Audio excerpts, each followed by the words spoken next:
Hello everybody. Hi, I think that. Hello everybody. Welcome to my vlog. Update number 4. 1 month after hiring the 15 guys, and this is what happened. Ready na ang for the foundation, like to pour the concrete. This. And next week, maybe the foreman said estimated date or day will be next week Tuesday or Thursday para sa foundation nga cement. For now, i-finish on sa nila ang kaning support, kaning sa wood support. So yeah, after 1 week from the last update, this is what happened. Okay. Basta kay na puno na siya dito dapit, oh. Okay. And then at the same time I'm going to the other side. Okay, I'm going to the other side. The other side. And I have another wood delivery today. 200 pieces. See? Kamay na lang ang wood. And these are the gravels. I need to order another 3 loads of gravels. This one is 5 or 6 load of sand. We have 6 drums of water, but today no water coming from the municipality.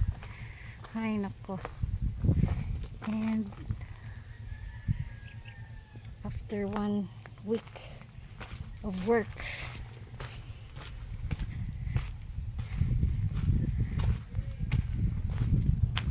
gamay na lang sa wood.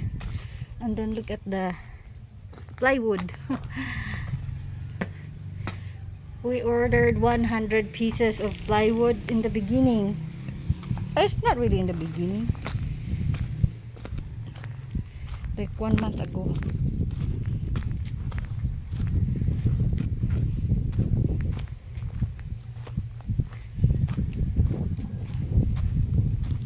Ago.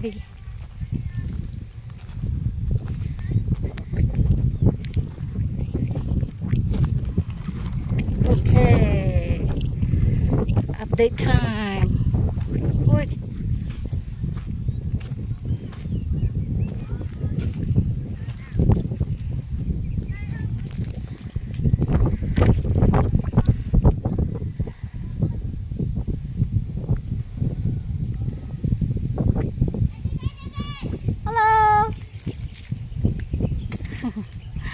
Get my friends there.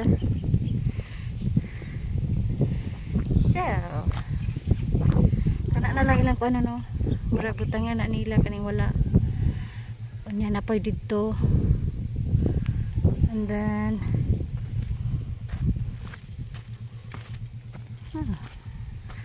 napay buslot diha.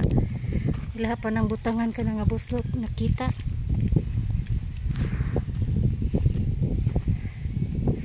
There's more. Dapat pa-sealed man eh. So the concrete will not going to, so they're not going to waste the concrete. See the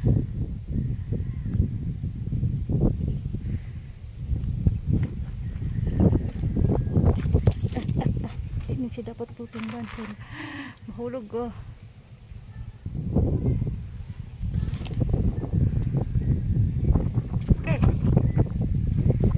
So far so good. May naman din nga kwarto, no? But enough for 1 bed. 1 bed good siya. Shucks. Enough for a small bed. It's fine. It's going to be a bedroom or an office. And then the swimming pool will start from this area. Here will be my swimming pool beds, diba? Swimming pool beds. Then the pool will start here. I want to Yeah, I want to want a bouldering area. Okay, let me try. 1, 2, 3, 4, 5, 6, 7, 8, 9, 10, 11. Oh, perfect. Sakto jud ay. 11 ang pool kay from kaning last post up to kato nga second kato like 1, 2 and 3. Oh, perfect size.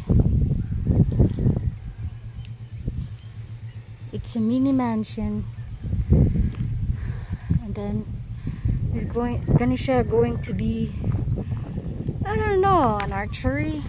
I want an archery because we have bow and arrow in the US.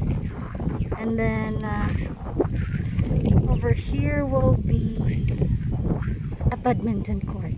Oh, nice. Char lang. And then here will be a garden, flower garden din ha.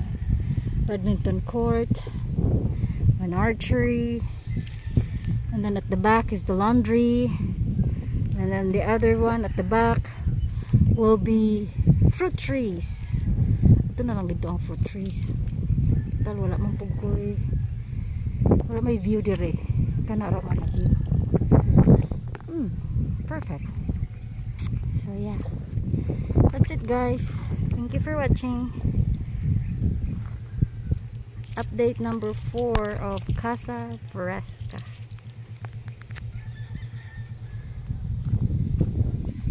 Dagko pa kay kog mga bato. Nahanglan pa ni og ibakho. Okay guys, bye. Tara akong mga workers. They just left there.